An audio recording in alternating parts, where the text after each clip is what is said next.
Hello, everyone. Welcome back to this week's episode of Mocktail Minutes. This is Bailey. And this is Brianna. And if you're watching the video, we also have Gannon today. Can you say hi? No? Okay. It is a morning recording this week, and he just woke up, so he's not too happy about it. This week, I am drinking, it's called a leisure hydration. I found them at Fresh Time. It's like an electrolyte drink, but it's only like 25 milligrams of sodium, 60 milligrams of potassium. It's got some vitamin C, 120, magnesium, 140. It's not crazy high in a lot, but it's a good one. It also has the L-theanine in it. I love L-theanine. Yeah. I have a coffee, but I'm doing the BUBS Naturals collagen and then their MCT oil. It makes it super creamy. Oh, yeah. I'll do the MCT oil if I have coffee before food, which you shouldn't do, but I do like some good old MCT oil in it. This week, so last week we talked about who could be a good candidate for a GLP-1. This week we're talking about who does not probably need a GLP-1 at this time. And again, these are just educational purposes, general recommendations. Please do not take this as like medical advice or anything, but we're just kind of giving you our thoughts or what we have seen with people who don't necessarily need a GLP-1. Because yeah, one of the biggest misconceptions I would say is that everyone who wants to lose weight should like be on a GLP-1, or many people are like, oh, I just want to lose some weight, like I should just do a GLP-1, where it's like, it's a little bit more complicated than that. It's not to the poor point where like everyone just needs a GLP-1 to lose weight. We can lose weight naturally. But as we talked about in the last episode, there are some instances where, yes, people do need a GLP-1 and there's no shame in that. Yeah. So I would say, and again, this is no judgment if you have been that person, because I just feel like they're everywhere, but someone who only wants to lose a few pounds. So you're already a healthy weight, want to lose maybe 5 to 10 pounds, like you're going on vacation or you have a wedding or you just have an aesthetic goal and you don't have any weight related issues, like no other diabetes. That's what we're calling it now, right? Oh, it's Those sort of like things, like POMS, just, yeah, you're just like, oh, I kind of want to lose a little bit of weight. A GLP-1 is not the appropriate tool just because they work very well and they're doing a lot. And if you just have a tiny little bit you want to lose, I don't think it's worth it to bring it on, to be completely honest. Yeah. And something like that, when I see it, if you're someone who has a tiny bit, a lot of times you're usually not strength training yet. So then it's like, okay, let's just start strength training. Or you're under eating. I would say those are two most common where it's like, I just want to like, most time these people are wanting to kind of like tone. They're like, I just want to kind of see my muscle. I want to get rid of some puffy feelings. So then it's checking in, are you under eating or are you under muscled? Fixing that problem. And then, yeah, you may not need a GLP-1. And if you're not strength training, you're probably not going to look toned. I had to have that The whole conversation. part of like looking toned is you have to reduce fat. Like that's what's toning is just reducing fat. It's not necessarily, I wouldn't say it necessarily has to do with the muscle. It's more, yeah, you got to reduce fat. And part of strength training is you're building muscle, which helps increase your metabolism, which helps you burn fat. Yes. Kind of brings us to our next point. If you are not someone who has it established, the basic lifestyle habits, GLP-1s are going to work best when combined with enough protein or resistance training, just like movement all throughout the day, adequate sleep, the stress management. So you need to have those components in place still. If someone is already eating very little protein, not getting a lot of movement in or strategic movement, like sleeping 5 hours a night, drinking every weekend, then the medication may help with appetite, but it won't solve the underlying lifestyle factors that are truly affecting health there. Yeah. Just And like we talked about with supplements, like you can't out GLP-1 your life. 100%. And the issue for many people is we just have a hard time sticking to those lifestyle changes. as it is. So it's like, what would happen if you just established those and stuck with them? You'd probably be a lot farther than you thought. The next one is a temporary quick fix. And I actually get this a lot. So people thinking, I'm going to start a GLP-1, I'll lose the weight, and then I'll stop the Then medication, and I'll, then yeah. I'll start from a good place. That is, I could see where that would be like a good thinking of just let me get to a healthy weight and then I'll figure it out. But you're not just going to then figure it out. So obesity is often chronic. It's a chronic disease similar to high blood pressure, diabetes, stuff like that. It took a while to get there for a lot of people. And if you have significant metabolic dysfunction and you just stop taking the medication without addressing things like how to control your appetite, what that increased food noise feels like, what's going to happen when you have the weight regain. Because for a lot of people, they'll get on it, they will just stop feeling all those things, they'll lose a ton of weight really quickly. Fat weight loss or fast weight loss is not sustainable. It will come back, you will regain the weight, and everything's going to come back with a vengeance. And then you're going to be in a worse position trying to establish these lifestyle changes but feeling worse about yourself because you lost the weight and then regained it. And then now you're metabolically less flexible. Yeah, and you're not as efficient, and you start to have these like metabolic adaptations. And because of that appetite reduction, and you've just been eating less and less and less, your metabolism, like you said, it's almost in like a worse spot than what you started with. So now it's kind of like you're working overtime to help Yeah. your metabolism a little bit. Yeah. The next one I would say, like someone with not a ton of food noise and they have like good hunger regulation. This one's kind of tricky, but we have an episode on food noise. So if you're like, okay, this might be me, really, if you feel like, oh, this might be me, reevaluate. Do I actually have food noise, or are these just normal thoughts? Yeah. And so, like, if you're truly thinking about food all day, you have those constant cravings, you're always hungry, you just have that out of control feeling, that could probably lean towards food noise. If you're like, okay, what's going to be for dinner because I need to plan out my groceries, that I wouldn't consider like obsessive food noise. So, understanding like if you truly have food noise and identifying that. And then the other part of hunger regulation, I think, is tricky because a lot of adults don't have great hunger regulation, is what I've Yeah. realized. Hunger Yeah. or satiety regulation, because as we always talk about, a lot of people we see now are under eating. So Mhm. then you're not having those hunger hormones fire up as well. So that can be a tricky one. But in general, like if you're like, oh, I need a GLP-1 because I have food noise, really consider, is it actual food noise or is it just normal thoughts to plan your day out? Yeah. Being like, oh, cookies sound good you don't really need a medication for that. Duh. The cookies sound good. Yeah. Someone with an active eating disorder. So these, I don't think ever really have a place for these. I guess depending on the eating disorder and depending where you're at with the eating disorder, what your care team looks like. But for sure, someone who has an eating disorder where you're actively restricting is a bad idea Mm-hmm. because you are going to restrict even more. So if you have restrictive eating patterns, the binge and purge, severe food related anxiety, we don't want to do this because they suppress appetite and they can sometimes complicate recovery or mask unhealthy behaviors. Also, I have had someone, she wasn't working with me, but she worked with me after, and then I referred her out because I don't really do eating disorders, but Mhm. she had the problem of I still wanted to binge and emotionally eat even though I wasn't feeling hungry. That was never the problem. Yes. And Yeah. she got very ill because she binged, and then on a GLP-1, it takes way longer to digest, and she had to go to the Yeah. hospital. She just felt like crap. Because so again, if you have an eating disorder, like a lot of people are like, these are going to be a game changer. A lot of times when we're binging and emotionally eating, it's the actual eating disorder. You don't need to feel hungry to do that. That's not how that works. So Yeah. That's kind of like those underlying things that we have to take care of. That GLP-1's not going to fix an eating disorder necessarily. no. That has other things to do with, not your GLP-1 hormones. The next thing I would say is someone who is not going to prioritize muscle preservation. One of the biggest concerns with using a GLP-1s is that rapid weight loss, which leads to losing muscle mass.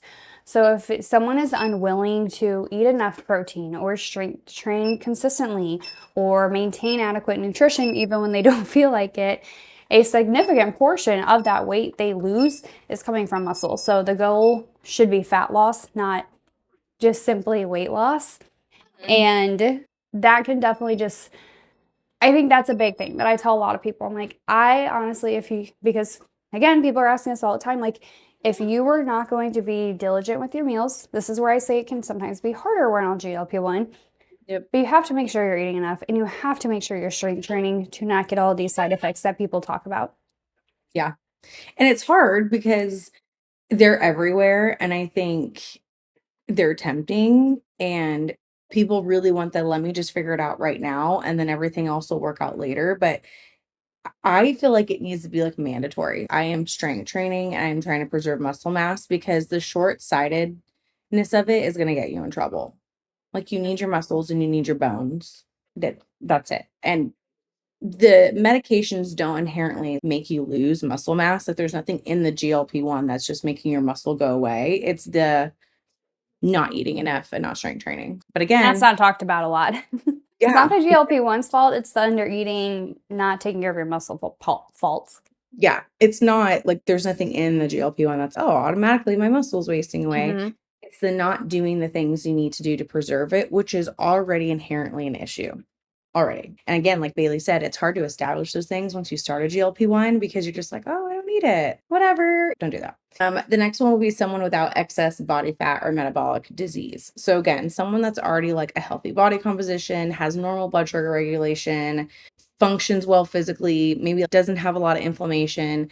And And this, I I know. feel like it seems obvious, but I think with a lot of things, when you hear about how good people are feeling on a GLP-1, you're like, "Oh, do I need Yeah. this?" Yeah. But maybe you don't. Maybe it's again like, okay, we're at a healthy weight, we're at a healthy body composition, all these things. We just feel a little low energy. Maybe that's just because you're doing the under eating side of things. So there can be other reasons. So I think that's a big thing with this quote unquote person is if you don't have these, you don't need a GLP-1, which seems obvious, but a lot of times we just want the thing that everyone's talking about that makes you feel good. Yeah. And I think that is a lot of what's going around is like, I just feel great. It managed my inflammation. Inflammation is a buzzword still. Hmm. A lot of people do feel really good with inflammation. And I think that's how a lot of this started out was there was like a lot of functional doctors and naturopathic practitioners that were using it for kind of like pain management, like the microdosing pain management, because it does help with inflammation. When I see people that are using it and it's just to lose the 1 or 2 pounds or feel good or look more cut, my first thought is you probably could have done that. You probably could have decreased alcohol a little bit or cut something out of your diet or done something else to look and feel that way, and also it's kinda putting people in this, like, perpetual, "I just look super cut all the time," which that's not how that works either. Yeah. Like, And even then, it's just not. You're not mhm, supposed to look like that all the time. yep. And I have a few people that are at like a pretty like they're not considered obese. They're at a generally healthy body weight, but showing signs of some inflammation and insulin resistance. So they microdosed. We didn't change anything. It was someone who had already established like the 4 strength training. She was doing tracking her macros. Like all the things were adding up. We added Mhm. the GLP-1 and she did see that inflammation come down and her blood sugars looked a lot better. And so that was someone who just needed a little help while doing the thing. So there's definitely some caveats to that. But I think, again, it's that specific person and really making sure and you're being honest that you're doing the things. 'Cause I feel like it's one of those things right now where it's like everyone could benefit. Yeah. Everyone. It'll just make you feel good. Everyone's, "Should I be on it? Wait, I wanna feel good." And I'm like, Yeah. No, and that's definitely something like I even like thought about I'm like, oh, because like when microdosing came out, I was like, oh, this is kind of cool, like yeah. inflammation. But then I'm like, I don't have a lot of inflammation. Like Right? I'm It's just like one like of those things where gaslighting myself that I need a GLP-1 microdose it could help because with like people talk inflammation. about how great they feel. I'm like, okay, I also could just like make sure I'm eating enough carbs, which I wasn't. So problem Yeah. solved there. Also, too, a lot of these people do get money from this. And I'm not saying they're not doing them, they probably are, but like a lot of people are partnering up with companies where they do get a cut from getting other people to be on them. So it's like you always kind of have to also look at, are these people benefiting at all financially from me? Because if they are, of course they're going to be online being like, I feel so good. This is night and day difference. It's like, Yeah. is it night and day different? Okay. Be careful.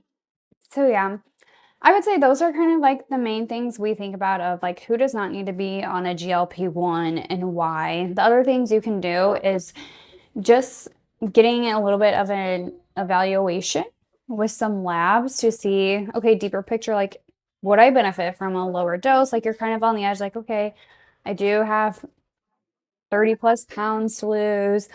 I am feeling inflamed. I'm feeling puffy. I might have some insulin resistance. You could also do some labs to just create your picture in a little bit better way. So like looking at your glucose metabolism, getting a fasting glucose to show your current blood sugar levels in the morning. This can also be normal even when insulin resistance is present. So also testing your fasting insulin. This is one of the most useful markers of identifying early insulin resistance, and this is often elevated like years before that glucose becomes abnormal. So this is one I really like to get, is that insulin. So there is a difference between the insulin and the glucose. And then A1C, this is going to reflect your average blood sugar over the past 2 to 3 months. So this often helps identify prediabetes and diabetes as well. So having all three of these can provide just a much better picture than just getting a fasting glucose. A lot of times we get that and it's like, okay, glucose is normal, everything might be fine. But then I've seen glucose A1C be good and an insulin be very elevated. There's also the HOMA IR, which we can order these tests for a lot of people, especially through Nourish. When we work through Yeah. Nourish, they cover labs because they're trying to get insurance companies to see, okay, the more labs that you cover, like Mm-hmm. the people are, like the more they know. But this is going to take your fasting glucose, your insulin, and your A1C. And it's basically this complicated equation to see like how are they working together. Yes, like how well is your body listening to that insulin that it has. So it's another really good one to kind of test for insulin resistance despite normal glucose. So I like to get the HOMA IR and the fasting insulin just because and Yeah. the fasting glucose and the A1C, everything is just because remember labs are like a snapshot, right? Some of them give us a deeper picture than others, but it's kinda no, because then you can kinda sit there and you may be one of those people that are like, "I feel like I'm doing the things that they're saying. I feel like I'm really good with my sleep and my strength training and my steps, and I'm, like, balancing my plate." Maybe you do have something that's making it harder to lose weight, and I feel like that's being talked about more, but the biggest argument is always, "Then you're not in a calorie deficit." But my whole thing is, what the heck does a calorie deficit mean for someone? Because it's not always as simple as, "I calculated it and I'm in a deficit, but I'm not losing weight." Sure, it is about a calorie deficit, but not everybody can apply that to themselves. And see, if you do have some sort of metabolic dysfunction, we don't have a way of looking inside and being like, this is how well your body is utilizing calories, clearly. That would be nice. Because I've done plenty of women who I know are like tracking every single thing they eat, and I'm like just as dumbfounded with them. I don't know. It looks like you're in a calorie deficit. Yeah. Metabolic dysfunction, you are going to have a harder time. You're utilizing nutrients different. So labs can be helpful to see, am I one of those people? Hmm. Yeah, I Mhm. would say getting those, just having all three, well, I guess four of those, that can be helpful just to get that better picture of your glucose metabolism. Inflammation markers like HSCRP, so your high sensitive C reactive protein. This can also provide some insight to chronic, just like low grade inflammation, which is, but it's also usually elevated with obesity, insulin resistance, and cardiovascular disease. So is it great? I would say no, but it does tell us like, oh, okay, how bad is the inflammation? How Yeah. high are the numbers? It can just give us a little bit more insight. And then of course, I think a thyroid panel, like a full thyroid panel, not just a TSH. Weight gain is rarely caused entirely by thyroid dysfunction, but thyroid health should still be assessed because it is part of the equation. And And so then other thing, having, yeah, yeah. like the TSH plus T3, T4, TPO antibodies, all of the above. Maybe we should do an episode on like a thyroid panel. I think that would be a good one, especially because I feel like that's kind of changing a little bit too. So again, just like the range for fasting insulin is really big. So is it for your certain thyroid markers where now we're seeing, oh, we start treating underactive thyroid a lot sooner than we would have. And the reality is if you've had a chronic thyroid markers being less than optimal, it is much harder to lose weight. And I feel like a lot of people are now feeling like, oh, I don't feel so gaslit. Wow, cool. So Yes. yeah. Clearly, there's an issue as to why so many people are overweight and have such a hard time losing weight. Of course, it's always going to be lifestyle factors and the fact that we're not taught how to eat or how to move or how to sleep. And then we don't really have a world that helps to support that. But then also, we let a lot of these metabolic markers go tell us, give us little warning signs for a long time until we're just messed up. And then, of course, it's like now you're really working uphill and you don't have the tool Yeah. to help yourself. Yeah, I would say so like labs, insulin, glucose, A1, lipid panel, liver enzymes, full thyroid panel. Those would be good ones to get to help reveal it. If there's insulin resistance, prediabetes, fatty liver, inflammation, thyroid dysfunction, all which can make fat loss more difficult. But they're also, that's just still one piece of the puzzle. We still want to assess like the level of food noise, the hunger and satiety cues, weight and dieting history, sleep quality, stress, activity, body composition. These are all things that we would consider as well. So overall, kind of thinking like when you're asking this question of who does not need a GLP-1, rather than just thinking in the simplicity of like, can this person lose weight? Thinking more, is excess body fat causing health problems, and is their biology making weight management more difficult despite their efforts? Yeah. If the answer is yes, then yeah, GLP-1 may be appropriate. If it's no, then lifestyle interventions are often going to be a better first choice.